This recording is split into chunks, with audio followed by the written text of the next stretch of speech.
Welcome to the Vida Spiritual Connection from Vida Spiritual Learning Center, where you are empowered to create the life you desire.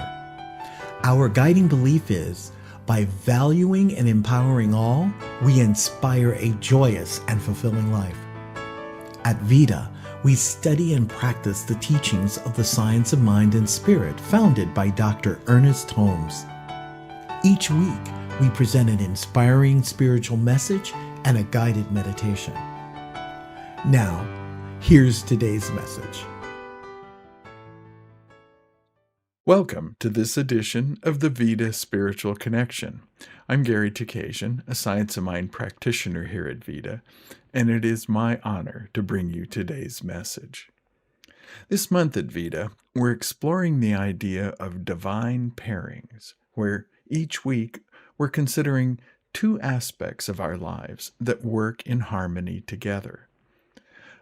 Last week, Reverend Keven talked about local mind and divine mind, and how our local, or we might call it individual mind, is a part of the divine mind, just as a drop of water is a part of the ocean. And even though we have a number of different terms to help us better understand the various aspects of mind, it's important to remember that whether we're talking about local mind, divine mind, conscious mind, or subjective mind, we are looking at the same thing. It's just from different points of view. Now this week, I'll be looking at our science of mind distinctions of mind and soul, two parts of the science of mind trinity of mind, soul, and body. We'll be looking at what they are, why it's important to know about them, and how we can make use of that knowledge in our daily lives. And we're going to start by looking at the science of mind teaching symbol, also thought of as our denomination's logo. As you can see, it's divided into three sections: mind, soul, and body, or, as I like to think of it, objective mind, subjective mind, and physical effects. The purpose of the symbol is to visually show the transformation of a thought originating in mind and becoming manifest in the material realm of body or effects. And this is by way of the soul or subconscious mind. The process is illustrated by the large descending V in the center. Thought is conceived in our objective mind, given over to our subjective mind, and the action of this results in something tangible in our life experience. When we study the writings of our founder, Dr. Ernest Holmes, we see that he often described these different sections using many different terms. And for our purpose, we'll stick with objective or conscious mind, the soul or subjective mind, and the body or the resulting effects. And our primary focus is the first two, mind and soul, objective mind and subjective mind. Now in our teaching, the objective mind and subjective mind are two interconnected aspects of consciousness, and they play different roles in shaping our experience of life. Objective mind is the thinking aspect of our consciousness. It's the part of our mind that is consciously aware. It observes, analyzes, and makes choices based on our logical reasoning and our critical thinking. Ernest also liked to refer to mind as first cause, because this is where the creative process begins. An idea occurs to us, we mull it over, and we come up with what we would like to manifest or experience. Once conceived to our satisfaction, the idea is impressed on soul, or subconscious mind, which operates on the idea and brings it into being. Now, with subjective mind, there are several points that distinguish it from the objective mind, and the first and foremost is that subconscious mind is completely impartial about its work. It makes no evaluation or value judgment about what it is given. It makes no suggestions, but it takes the input we give it and it goes to work. The idea of an impartial aspect of our mind is not totally unique to science of mind. It also showed up in one of the first ever self-help books published in 1960. Dr. Maxwell Maltz wrote in his classic book, Psychocybernetics, about what he described as a mental process referred to as our built-in success mechanism or failure mechanism, depending on the nature of what we fed into it. He wrote that the mechanism didn't care what we asked it to process. It just worked on whatever we gave it. Well, such is the case with what we know as our subjective mind. The other important aspect about the subjective mind is that, unlike our objective mind, which thinks and reasons, subjective mind is more passive. It's where our brain stores our beliefs, our emotions, memories, habits, and any other mental patterns. The subjective mind can be likened to a vast reservoir of information and impressions that comes into our conscious awareness when something in our experience causes a thought or a memory to surface. The subjective mind and what it contains influences our thoughts, attitudes, behaviors, and it depends on the present context of our daily lives. So, why is this important for us to know about the relationship between the objective and subjective minds? So to answer that question, let's go back and take a look at what New Thought philosophy brought to the practice of spirituality. Prior to New Thought, the idea of substantially changing things in our daily lives involved asking God to please do something for us. Now, once asked, there was no assurance that our request would be granted, or that it had even been heard. The existence of a distinct separation between God and humanity was a given. God was up there, and we were down here. People were taught to ask and then wait upon the Lord for an answer.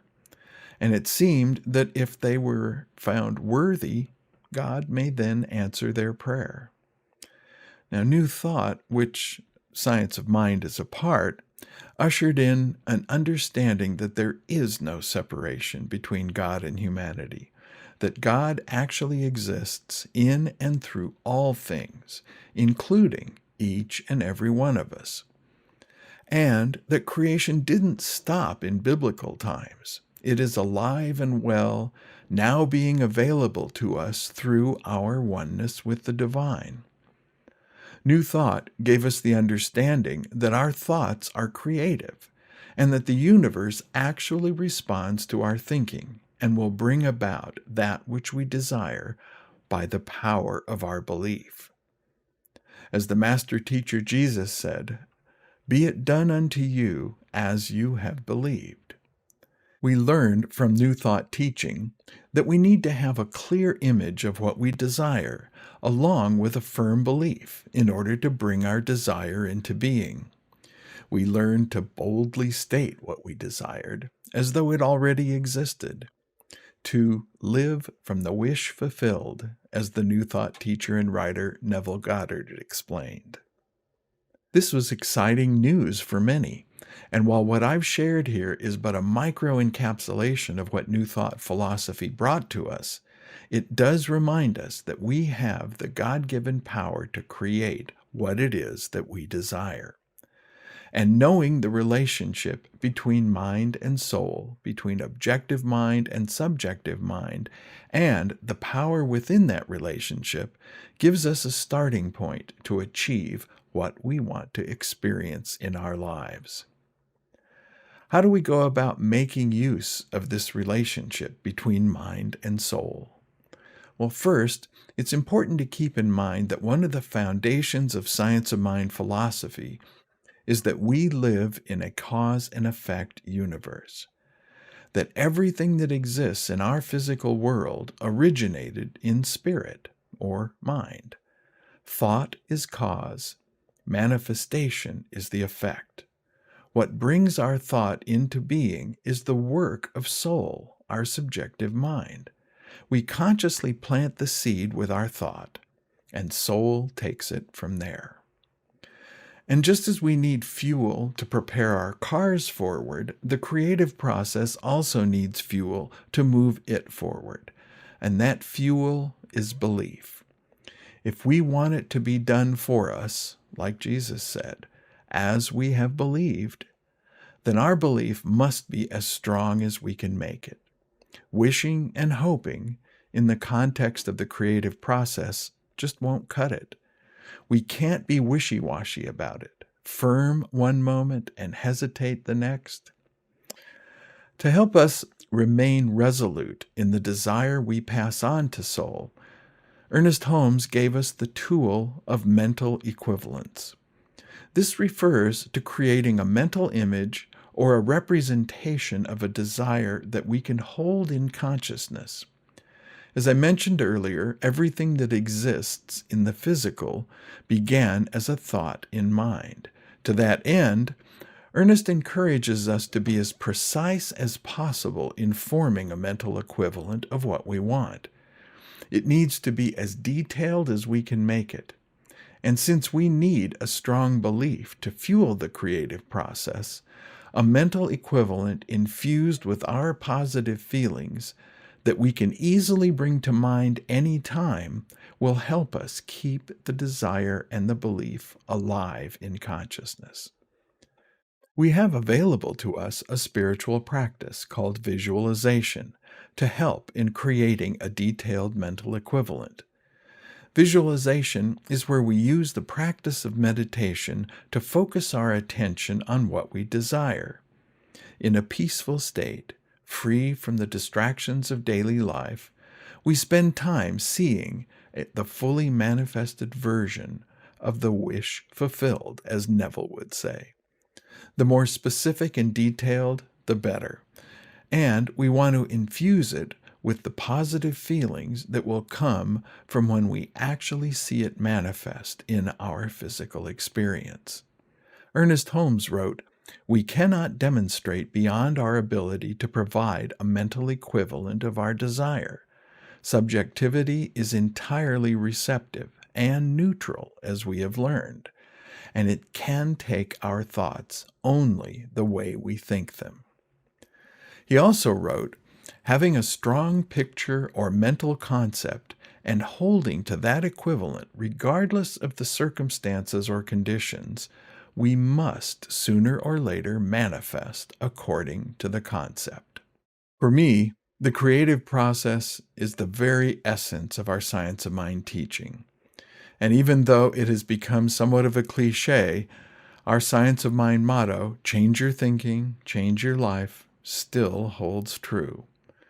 And understanding the relationship between mind and soul, objective mind and subjective mind, holds the key to unlocking the power of this teaching to help us create the life we desire. Join with me now as we go within. What I know and affirm is that we live in a dynamic universe brought forth by the one divine mind, the one power and presence that created all that exists. And that creation includes each and every one of us, for we are part and parcel of this divine universe. And as a result, we possess the same divine creation abilities that our God brought forth.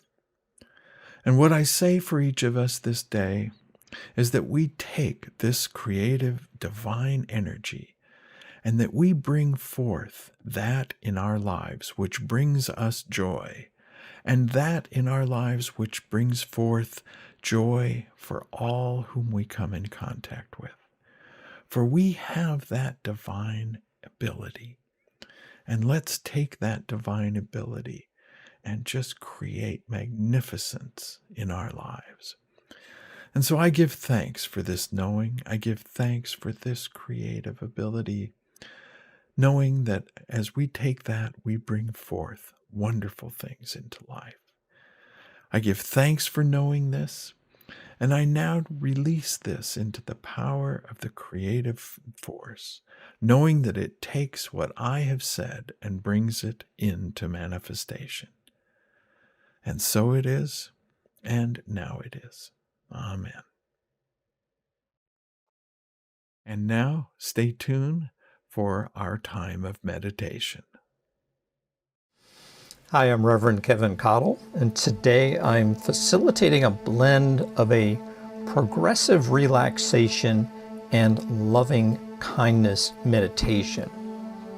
The intention is to feel living spirit as you notice, accept, amplify kindness, compassion, and love, or really any positive feeling flowing in your body. Feel free to pause or rewind the video when there's anything you feel deserves further inquiry. Have a pen and paper ready to journal any insights. Let's begin. Just become quiet and still. If you're comfortable, close your eyes or cast your gaze on something interesting. Close your mouth, relax your tongue, and notice the natural pattern of your breath. Notice the air rushing in through your nose, and notice the air passing back out through your nose. And as you continue to breathe naturally, following each in-breath and each out-breath, notice your feet. You may want to wiggle or flex your feet and then relax your feet. Accept your feet as valuable. Praise and raise your feet. As you do, notice your feet flowing with any kindness, compassion, and love.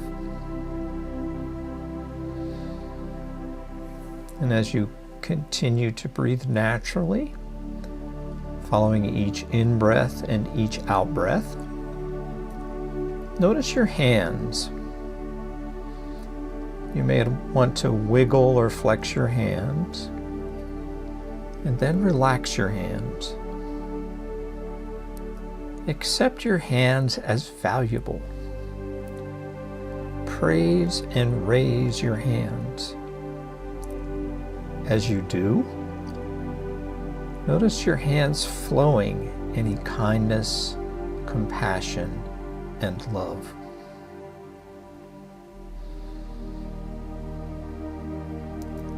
As you continue to breathe naturally, following each in-breath and each out-breath, notice your lower legs. You may want to move or flex, wiggle your lower legs, and then relax your lower legs. Accept your lower legs as valuable. Praise and raise your lower legs. As you do, notice your lower legs flowing any kindness, compassion, and love. And as you continue to breathe naturally, following each in-breath and each out-breath, notice your wrists and lower arms. You may want to flex or wiggle or move your wrists and lower arms. And as you do, relax your wrists and lower arms. And accept your wrists and lower arms as valuable. Praise and raise your wrists and lower arms. And as you do, notice your wrists and lower arms flowing any kindness, compassion, and love. As you continue to breathe naturally, following each in-breath and each out-breath, notice your upper legs. You may want to move your upper legs around, maybe flex them, and then relax your upper legs. Accept your upper legs as valuable. Praise and raise your upper legs. And as you do, notice your upper legs flowing any kindness, compassion, and love.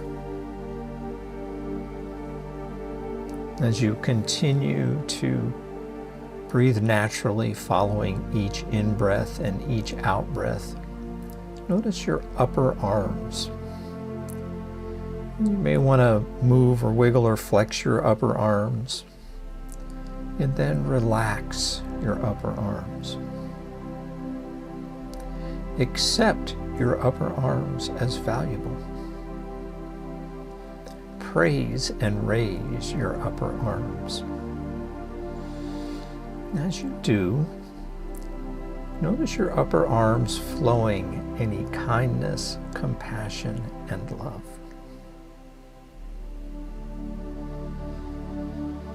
As you continue to breathe naturally, following each in-breath and each out-breath, notice your lower torso. And you may want to move around or flex or wiggle around your lower torso, and then relax your lower torso. Accept your lower torso as valuable. Praise and raise your lower torso. And as you do, notice your lower torso flowing any kindness, compassion, and love. And as you continue to breathe naturally, following each in-breath and each out-breath, notice your head and neck. You may want to move or flex your head and neck, and then relax your head and neck. Accept your head and neck as valuable. Praise and raise your head and neck. And as you do, notice your head and neck flowing any kindness, compassion, and love. And as you continue to breathe naturally, following each in-breath and each out-breath, notice your upper torso. You may want to move or flex your upper torso, and then relax your upper torso. Accept your upper torso as valuable. Praise and raise your upper torso. As you do, notice your upper torso flowing any kindness, compassion, and love. As your entire body temple is relaxed and flowing with kindness, compassion, and love, take a deep, powerful breath in from your extremities and in from the top of your head to the center of your torso, and out from the center of your torso, out through your extremities and the top of your head. One more time, deep breath in from those extremities and the top of your head, into the center of your torso, and out from the center of your torso, out through your extremities and out through the top of your head.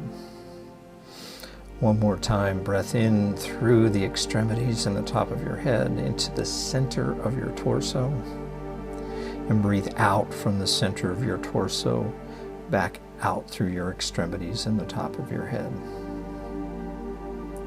I give thanks for this time in meditation of noticing and amplifying living spirit flowing all throughout the body temple. I release this meditation into the law of mind and action. And now it is, and so it is. And now gradually reacclimate yourself to your surroundings. And as you do, drink some water. Rested and refreshed, thanks very much. Thanks for tuning in to the Vida Spiritual Connection.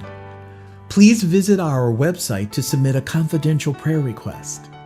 While there, sign up for our weekly email and receive the latest information for events, classes, and meetups. Remember to subscribe to Vida's YouTube channel, click like, and click the bell to get notifications. You can also find Vida on Facebook and Instagram. Whoever sows generously also reaps generously. Giving is a spiritual practice. As you bless the world, you are blessed. Your financial contribution to Vida Spiritual Learning Center is an investment in your spiritual education and flow. Your contributions support your spiritual growth and this show, so it's a win-win. Use the link on our website, drop a check in the mail, or Zelle your contribution to 562-928-6460 or to vida@vidaslc.org. Thank you for your generous support.